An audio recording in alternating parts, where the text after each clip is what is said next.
kebahagiaan mereka yang nyari kesenangan akan diikat, berubah-ubah sesuai mood yang berada di luar kontrol mereka. Nah, ini kalau kamu ingin bahagia saat senang saja, kamu mungkin juga susah bahagia. Kenapa? Hidupmu kan banyak sumpeknya, banyak alangannya, banyak rintangannya. Seneng wisuda ndak lama, besoknya sudah sumpek mikir kuliah lagi, apa kerja, apa kawin, sumpek lagi. Ya kan? Ndak ada selesainya. Kalau kamu mengandalkan seneng, hidupmu itu ndak pernah seneng full 100%, selalu ada bagian sumpeknya. Kalau kamu nunggu mood seneng baru bahagia, kamu mungkin ndak bahagia-bahagia. Alhamdulillah Pak, dapat uang banyak, besoknya sumpek, ini duitnya buat apa, terus gegeran, terus macam-macam. Ndak lama ternyata kalau bahagia itu mengandalkan seneng. Maka bahagia itu, katanya Markus, tirulah orang-orang bijaksana. Bahagia itu apa? Dalam kebebasan mereka dari segala keterikatan. Berarti apa? Ya temukan dalam dirimu saja, tidak usah diikat oleh apapun dari luar dirimu. Dengan pikiranmu saja sekarang kamu sudah bisa bahagia kok. Ngapain capek-capek nyari cantelan di luar? Jadi itu rumusnya bahagia. Pikiranmu. Yang kedua, jangan diikat oleh yang di luar dirimu. Dan yang ketiga, jalani hidupmu sesuai fitrah.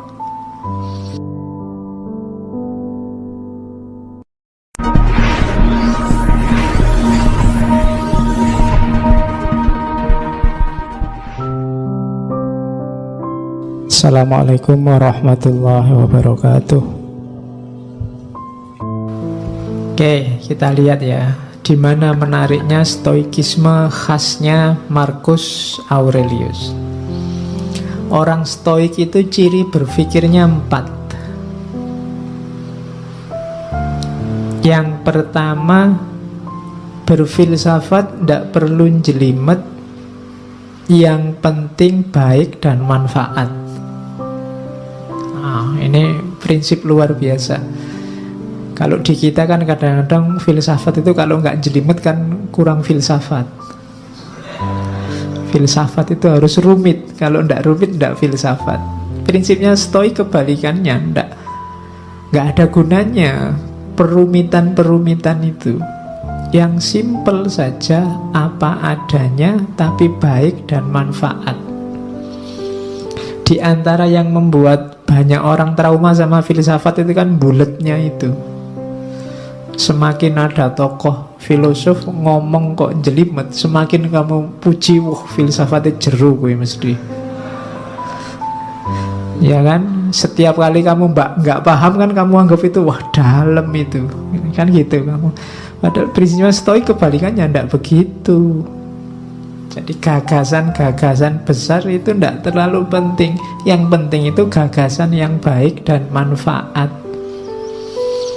Itu rumus pertama itu. Makanya stoikisme itu mudah dipahami. Kenapa kalian tidak paham? Ya karena bahasa Inggris kebanyakan referensinya, terjemahan ke dalam bahasa Indonesia. Yang kedua, stoikisme ini rasanya agak cocok sama dunia timur karena yang ditekankan dimensi internalnya manusia, dimensi dalamnya, dimensi ruhaniyahnya. Termasuk konsepnya tentang kebahagiaan. Orang-orang stoik meyakini bahwa bahagia atau tidak bahagia itu tergantung dirimu yang ada di dalam, bukan tergantung yang di luar diri. Kalau kebahagiaanmu kamu cantolkan pada yang di luar dirimu, percayalah kamu tidak akan ketemu yang namanya bahagia. Saya bahagia Pak kalau besok punya uang banyak. Kamu tidak akan ketemu-ketemu, karena begitu kamu dapat uang banyak, kamu pengen lebih banyak lagi. Kalau saya punya istri cantik Pak, mungkin kamu tidak ketemu bahagia karena yang lebih cantik dari istrimu besok pasti banyak. Ya mau kamu kawin, ya pas dikawini cantik, nanti lama-lama ya tua dan jelek. Yang lebih cantik pasti banyak. Kalau dasarmu hanya itu, kamu tidak akan ketemu-ketemu sama kebahagiaan. Kekayaan juga begitu. Maka katanya Stoik, yang penting dimensi dalammu. Meskipun gak terlalu cakep, gak terlalu kaya, asal kamu puas, rela, ridho, bahasa agamanya, sudah cukup bahagia. Oke. Kemudian orang-orang Stoik punya pandangan bahwa alam semesta ini kalau dalam agama yang ketiga ini namanya sunnatullah. Ada logos universalnya. Jadi alam ini ada sistemnya dan ada tujuannya. Kenapa kok menurutmu kadang tidak adil, menurutmu kadang tidak imbang, menurutmu kadang tidak cocok? Biasanya kesimpulanmu begitu karena lihat parsial-parsial, karena lihat satu peristiwa demi satu peristiwa. Kalau kamu baca lebih utuh, lebih luas, sebenarnya semuanya ada skenarionya, ada sistemnya. Itu keyakinannya orang Stoik. Sekali-sekali perlu ada bencana, sekali-sekali perlu ada kesedihan, sekali-sekali itu membacanya jangan diputus di bencana itu saja, di kesedihan itu saja. Bacanya jauh lebih luas, nanti akan kelihatan ada skenario besar. Ada aturan, ya kayak ada yang miskin, ada yang kaya. Itu kan ada main fungsinya sendiri-sendiri. Ada yang cantik, ada yang jelek. Itu semuanya kan ada struktur besarnya. Kalau cantik semua juga mungkin ada sunatullah yang akan tidak jalan, jelek semua juga begitu. Oke, kamu sendiri yang bisa nyari contoh banyak. Terus yang terakhir berarti apa? Manusia itu tugasnya ya jalankan fungsimu sebagai manusia. Tidak usah terlalu banyak komplain, terlalu banyak protes, terlalu banyak rekayasa. Malah bulet sendiri kamu nanti. Malah bingung sendiri, kayak Diogenes kemarin loh. Kenapa hidup kita susah? Kita sendiri yang bikin rumit. Jadi jangan dibulet-bulet, kembali ke yang alami-alami, yang natural-natural. Nah, itu maunya orang-orang Stoik. Manusia itu kan yang bikin rumit kan dirinya sendiri. Sebenarnya rumusnya hidup itu kan simple. Kalau lapar ya makan, kalau ngantuk ya tidur. Kalian ngaji kok sambil ngantuk? Kan bingung, Pak saya ngantuk sekali Pak. Ya tidur. Kan simple. Kamu sendiri yang bikin rumit. Gitu loh. Oke. Kalau enggak punya ya nyari. Kalau yang dicari ada di orang lain ya minta nggak dikasih ya utang. Itu kan rumus simple sebenarnya. Utang nggak boleh ya dirayu. Ya, nggak bisa ngerayu ya ngerampok. Oke, jadi ada rumus-rumus simple yang kita bikin rumit sendiri. Dan itu kadang menyusahkan kita sendiri. Jadinya tidak balance hidup kita. Hidup ini ada sunnatullahnya, ada rumus-rumus pakemnya. Ini 4 cara berpikirnya orang Stoik. Sekarang kita lihat Marcus Aurelius, cara dia menerjemahkan gagasan-gagasan Stoik. Saya ambil pertama tentang kehidupan. Malam ini kita banyak ngomong tentang semacam quotes-nya, karena Marcus Aurelius ini tidak meninggalkan karya selain satu buku semacam buku harian yang diterjemahkan dalam bahasa Inggris, judulnya Meditation. Kalian cari, downloadan gratis itu. Masih asli dalam bahasa Inggris. Kalau ada yang pintar bahasa Inggris boleh diterjemah. Dan ini saya potong-potong dari situ, saya klaster-klaster.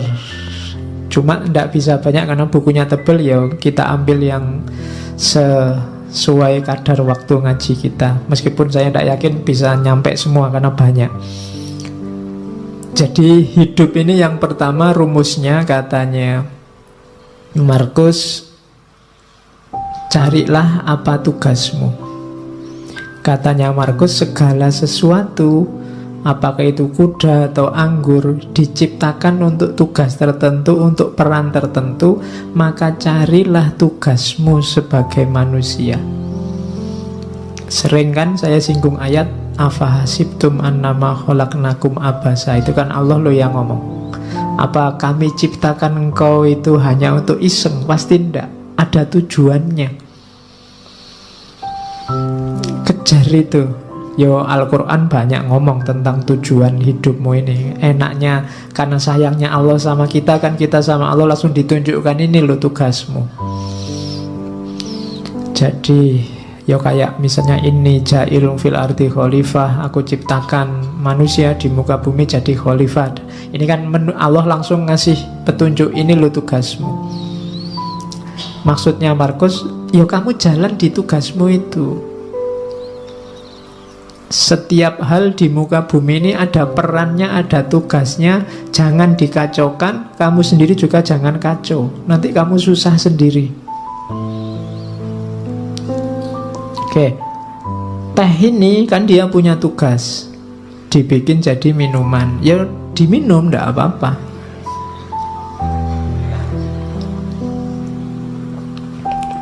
Manusia yang minum, jangan dibikin kacau. Nanti tehnya kamu pakai ngepel, terus kamu siramkan di karpetnya masjid. Itu jadi kacau, kamu sumpek sendiri. Tidak di situ mainnya teh, dia untuk diminum. Jadi rumusnya hidup pertama, tugasmu apa? Yang harus kamu lakukan apa? Saya sering bilang, nggak usah cerewet tanya, apa Pak? Saya nggak tahu. Nggak, kamu sudah tahu. Begitu kamu tahu identitasmu, sebenarnya kamu tahu apa yang harus kamu lakukan. Begitu kamu tahu bahwa saya mahasiswa Pak, kamu sudah tahu apa yang harus dilakukan seorang mahasiswa. Di rumah, saya ini anak loh Pak, kamu tahu apa yang harus dilakukan seorang anak. Saya ini tetangga loh Pak, kamu sudah ngerti rumusnya tetangga yang baik seperti apa. Jadi tanya tugasmu apa, jalankan itu. Itu rumusnya orang hidup yang pertama. Dan yang kedua, ndak usah khawatir, ndak bisa. Katanya Markus, manusia pasti mampu melakukan semua yang Tuhan ingin ia lakukan. Kalau Allah nyuruh kita jadi khalifah, pasti kita punya kekuatan untuk mengkhalifahi alam semesta. Ketika kamu ditakdirkan jadi mahasiswa, pasti memang kamu punya potensi untuk jadi mahasiswa yang baik. Bahwa hasilnya tidak baik, itu berarti kamu kurang maksimal menjalankan tugasmu. Jadi ini rumus-rumus dasar dalam hidup, katanya Markus. Pasti bisa asal kamu tidak manja.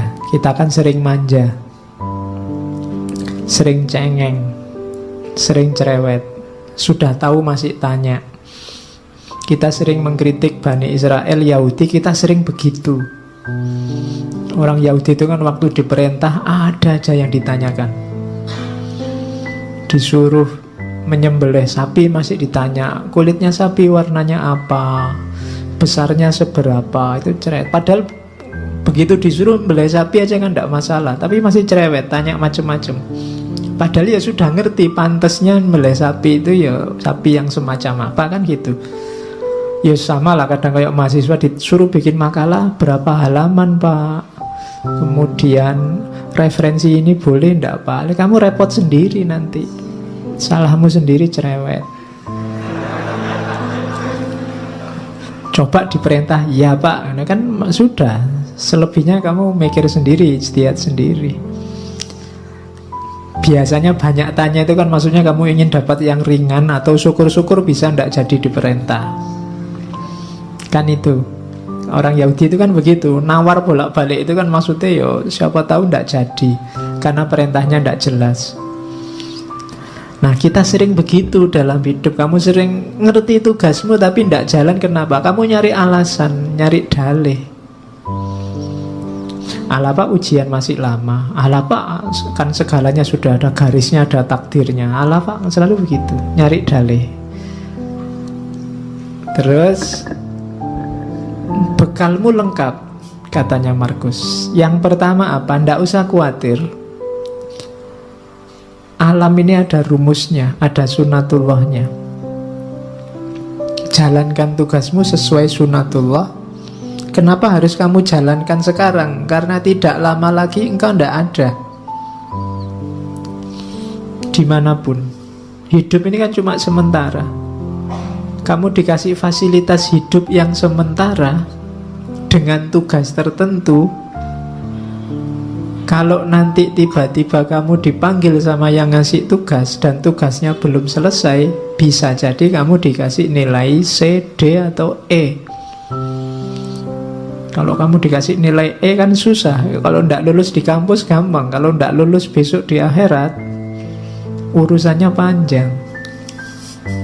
Kamu ndak bisa ngerayu-ngerayu karena sudah selesai. Ndak ada remedinya. Besok waktu dihisab di akhirat kan kamu mbok ada ujian susulan, ndak ada. Sudah selesai. Maka katanya Markus, bekalmu lengkap. Alam semesta menyediakan semuanya, termasuk hukum-hukumnya. Segera jalan karena waktu kita terbatas. Pada saatnya semua akan ndak ada, termasuk Hadrian, termasuk Agustus di kalimat itu. Hadrian ya raja sebelumnya, Agustus raja Romawi pertama yang paling sukses menyatukan kerajaan Romawi. Orang sebesar itu saja juga waktunya limited, terbatas. Kalian ini kan edisi terbatas. Percayalah, Allah tidak menciptakan yang mirip kayak kalian lagi. Bikin yang lain yang lebih cakep-cakep. Terus yang kedua, katanya Markus, fokuslah pada apa yang kamu lakukan karena tugasmu di situ. Ingatkan dirimu bahwa tugasmu adalah menjadi manusia yang baik. Ingatkan dirimu apa tuntutan alam pada manusia. Jadi alam ini kayak mesin besar, ada sistemnya, kamu punya peran. Itu yang dimaksud tuntutan alam. Kalau kamu tidak memainkan peranmu, alam ini akan kacau ritmenya. Dan ketika alam ini ritmenya kacau, efeknya ke kalian lagi, ke manusia lagi. Maka ikuti tugasmu, jalankan peranmu sebaik-baiknya. Lalu jalankanlah tanpa ragu. Jalankan kebenaran, ungkapkan kebenaran saat engkau memahaminya. Cuma ungkapkan dengan baik, dengan santun, tanpa pura-pura. Nah ini apa yang dijalankan? Kebenaran. Menjalankannya dengan baik, dengan santun, dengan tulus, tanpa pura-pura. Itu tugas hidup kita yang pertama. Di meditation itu saya potong-potong rumusnya orang hidup itu ini. Kita ingat-ingat coba ya, ini pedoman hidup kita, katanya Markus. Hidup kita itu secara durasi itu sementara, pasti ya, limited. Nggak lama kok hidup kita itu. Sudah nggak ada lagi orang yang usianya mungkin 150 ke atas, atau 200 lah, nggak ada. Orang sudah 70, 80 itu sudah luar biasa. Malah kasihan orangnya kalau nggak meninggal-meninggal. Loh ya, malah kasihan. Sifatnya berubah. Hidup kita ini karakternya alam di antara yang kita sebut sunatullah tadi berubah. Maka kalau kamu kaku, ritmemu akan kacau. Jangan kaku. Kamu harus luwes. Ketika kamu kaku, sementara lingkungan alam sekelilingmu berubah, maka yang terjadi ritmemu kacau. Jangan-jangan kamu juga mengacaukan ritmenya orang lain. Jadi karakternya hidup ini berubah. Durasinya sementara. Persepsi kita, pemahaman kita sifatnya abu-abu kalau bahasanya Abu-abu itu apa? Kita ini manusia yang terbatas dan pemahaman kita juga terbatas. Kebenaran, kebaikan yang kita pahami itu sebatas kemampuan kita. Maka tadi jangan kaku. Kalau kamu kaku, kamu akan mandek di keterbatasan tadi. Kamu tidak berkembang, tidak lebih baik. Padahal kamu harus lebih baik terus. Karena hari ini kamu terbatas, besok batasmu harusnya lebih luas. Jadi persepsi kita ini suram. Kita itu tidak ngerti sangat banyak hal, ngertinya cuma sedikit. Berarti apa? Kebenaran yang kita tahu sebagai benar juga limited, terbatas. Bukan karena kebenarannya yang terbatas, tapi kapasitas kita yang terbatas. Kemudian persepsi urusan akal ya, pemahaman. Sekarang tubuh kita itu sifatnya melemah. Grafiknya manusia itu kan ya kecil jadi besar, setelah itu kan melemah. Sebenarnya bahasa aslinya membusuk. Usia-usia kalian ini mungkin sudah tidak bisa lebih tinggi lagi, tidak bisa berkembang lagi, sudah selesai. Kecuali kamu ikut terapi-terapi minum pil apa itu, nambah tinggi 2 cm itu mungkin ya. Sudah tidak bisa, percayalah, sudah habis pertumbuhanmu. Kamu minum susu pertumbuhan tulang sampai berapa, sudah selesai. Usia-usia kita sudah tua. Jadi, dan grafiknya pasti semakin melemah. Tidak ada orang yang tambah tua, tambah kuat, luar biasa, tambah, tidak ada. Pasti. Jadi tubuh, jasad, fisik itu semakin melemah. Kemudian jiwa kita itu yang karakter utamanya sebenarnya dia kebingungan. Soul itu. Dia kalau tidak punya pemandu resmi, dia selalu bingung, mudah dipengaruhi. Akal itu kan, mental itu kan mudah dipengaruhi. Sekarang seneng, besok benci. Kemarin kerjasama, sekarang gegeran. Itu jiwa kita selalu begitu, mudah dipengaruhi, selalu dalam kebingungan. Kemudian 5 yang atas tadi kan serba tidak enak. Terus kamu, kalau gitu saya nunggu takdir, keberuntungan. Tidak, keberuntungan, takdir itu tidak bisa ditebak. Tidak mesti. Di situ ditambahi oleh Markus kemasyhuran. Kemasyhuran itu mungkin kamu mengandalkan status, mengandalkan nama baik, mengandalkan keluarga, mengandalkan identitasmu sebagai apa. Katanya Markus itu juga tidak pasti. Seterkenal apapun orang, pada saatnya juga lenyap, dilupakan. Jadi ternyata hidup kita itu semacam ini. Ringkasnya apa? Katanya Markus, hidup ini bagian fisiknya seperti sungai. Dia berubah semakin lama semakin melemah. Sungai itu kan mengalir semakin ke yang lebih landai, lebih ke bawah. Sementara jiwa kita, rohani kita bagaikan mimpi dan kabut, tidak jelas, kebingungan. Dan akhirnya kita menjalani hidup itu kayak medan perang.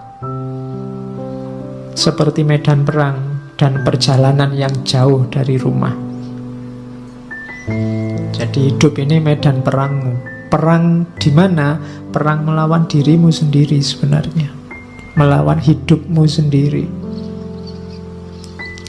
Dan jangan mengandalkan reputasi, jangan mengandalkan status, jangan mengandalkan nama baik, karena semuanya akan terlupakan. Maka tidak usah terlalu banyak membuang energi untuk hal-hal yang tidak penting. Ayo mikir hidup kita sendiri saja. Wong hidup kita sendiri juga tidak terlalu bagus situasi dan kondisinya. Wong ya semua orang begitu. Kalau ditarik lebih jauh lagi, tidak ada orang yang pantas sombong. Sering saya bilang bahwa manusia itu diciptakan sebagai sosok yang tidak pantas untuk sombong. Karena lemah dalam segala aspeknya. Oke, nah Kalau hidup begitu, kebahagiaan terus. Lah kalau gitu apa harus sumpek? Enggak, katanya Markus. Meskipun hidup itu selemah itu, tapi kita tetap bisa bahagia. Rumusnya bahagia simple. Yang pertama, pikiran. Kebahagiaan hidupmu tergantung kualitas dari pikiranmu.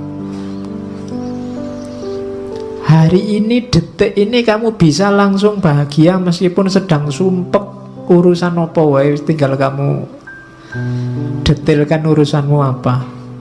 Uang habis, makalah belum selesai, dosen ngamuk-ngamuk, bapak kos nagih misalnya. Itu kan sumpekmu kan kamu bawa di sini. Itu detik ini juga bisa selesai itu semua, tinggal kamu geser caramu berpikir.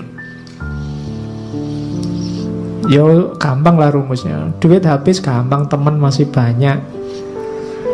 Ya ngampung-ngampung dikit makan ndak apa-apa lah, utang-utang dikit pasti boleh. Nilai jatuh, alah semester depan bisa diulang. Ya makalah kok belum jadi-jadi gampang, Google masih sedia banyak referensi. Itu kan lebih simpel. Tergantung pikiranmu. Berarti apa? Sekarang ayo dinikmati. Atau paling tidak, sekarang kan sedang ngaji di masjid, urusan makalah, urusan besok kuliah, urusan duit kan nanti kalau mau makan urusan. Jadi sekarang gak usah tak pikir itu, nanti jatahnya mikir itu nanti kalau berhadapan dengan urusannya. Kalau sekarang ya mikir ngaji. Itu kan kamu terus jadi bahagia. Jadi tergantung pikir. Ada urusanmu berat, apapun beratnya, tinggal alah sekarang mikir ngopi-ngopi dulu lah, ngerokok-ngerokok dulu santai. Lu iso bahagia detik itu juga. Jadi kebahagiaanmu itu tidak tergantung apa-apa di luar dirimu, tapi pikiran. Makanya sangat sedikit hal yang dibutuhkan untuk hidup bahagia, dan semuanya ada dalam dirimu. Di mana itu? Caramu berpikir. Misalnya kamu, Pak, saya sumpek hari ini Pak, orang Indonesia itu loh terpecah dua. Ada kubu pro calon ini, kubu pro calon itu. Loh yang nyuruh kamu mikir itu loh siapa? Nggak ada orang yang nyuruh kamu ngomentari itu loh. Salahmu dewe kamu menyumpekkan dirimu dengan itu. Bahagialah. Banyak hal untuk dinikmati dan bahagia. Nah, itu rumus pertama ya, bahagia dari pikiran. Yang kedua, kebahagiaan akan lahir, hati-hati jangan dicantelkan pada hal di luar dirimu. Katanya Markus, kebahagiaan mereka yang ingin populer tergantung orang lain. Orang yang semacam ini tidak akan bisa bahagia. Orang yang ingin populer berarti dia butuh follower banyak, dia butuh jempol banyak, dia butuh dipuji, butuh dikomentari. Kalau sandaranmu bahagia ini, kamu akan susah bahagia. Karena akan selalu ada orang yang tidak suka padamu. Ngaji ini mungkin yang suka banyak, yang tidak suka pasti juga ada. Kalau kamu sumpek dengan yang tidak suka, kamu tidak akan bahagia-bahagia. Kalau kamu sumpek dengan hatersmu, kamu tidak akan bahagia. Karena akan selalu ada orang yang tidak cocok. Karena memang tipenya orang beda-beda. Jadi kebahagiaan orang yang ingin populer itu tergantung pada orang lain. Maka jangan nunggu populer dulu baru bahagia. Jangan nunggu dipuji banyak orang dulu baru bahagia. Bahagialah sekarang. Kebahagiaan mereka yang nyari kesenangan akan diikat, berubah-ubah sesuai mood yang berada di luar kontrol mereka. Nah, ini kalau kamu ingin bahagia saat senang saja, kamu mungkin juga susah bahagia. Kenapa? Hidupmu kan banyak sumpeknya, banyak alangannya, banyak rintangannya. Seneng wisuda ndak lama, besoknya sudah sumpek mikir kuliah lagi apa kerja, apa kawin, sumpek lagi. Ya kan? Loh, ndak ada selesainya. Kalau kamu mengandalkan seneng, hidupmu itu ndak pernah seneng full 100%, selalu ada bagian sumpeknya. Kalau kamu nunggu mood seneng baru bahagia, kamu mungkin ndak bahagia-bahagia.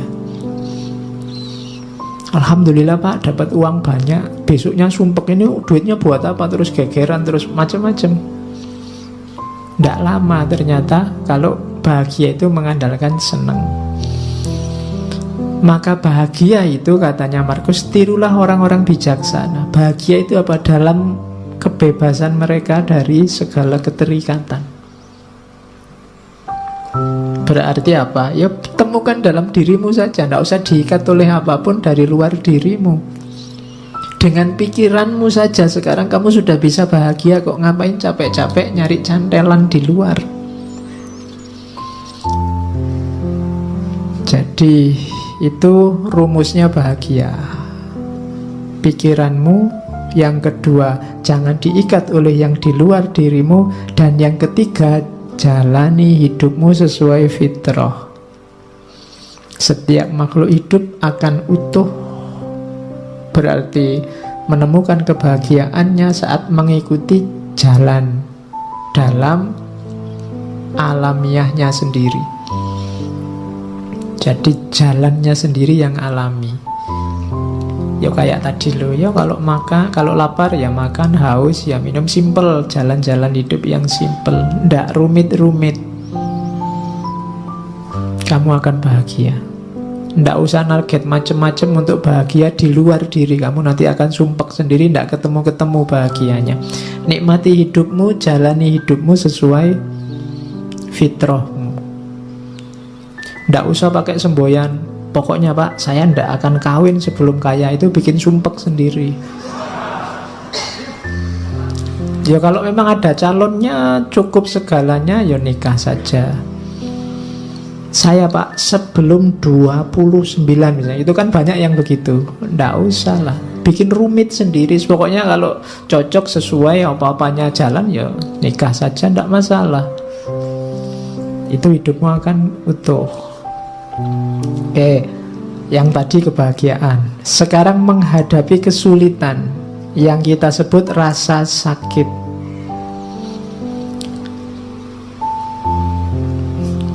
Katanya Markus, saat engkau tersiksa oleh sesuatu dari luar dirimu,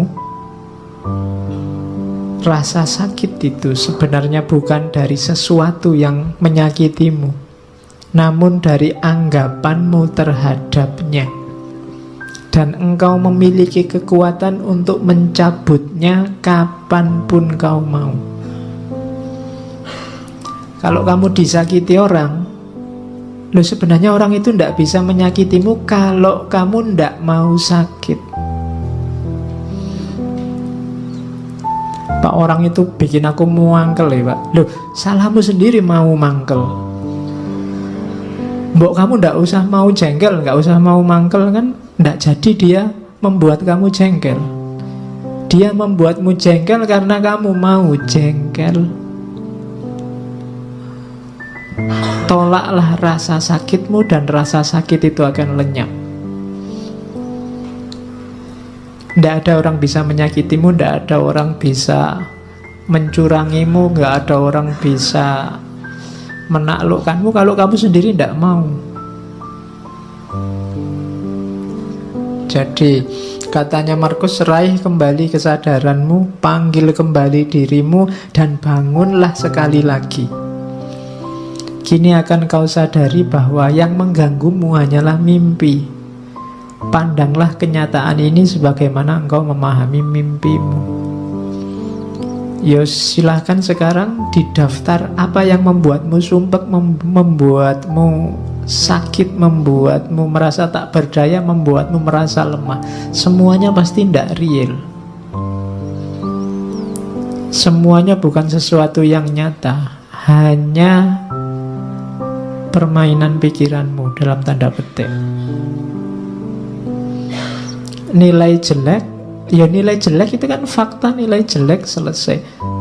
Dia tidak harus menyakitimu bahwa kamu besok akan ngulang kuliah lagi sehingga nilainya jadi baik, ya diulang saja tanpa harus merasa sakit, kan bisa.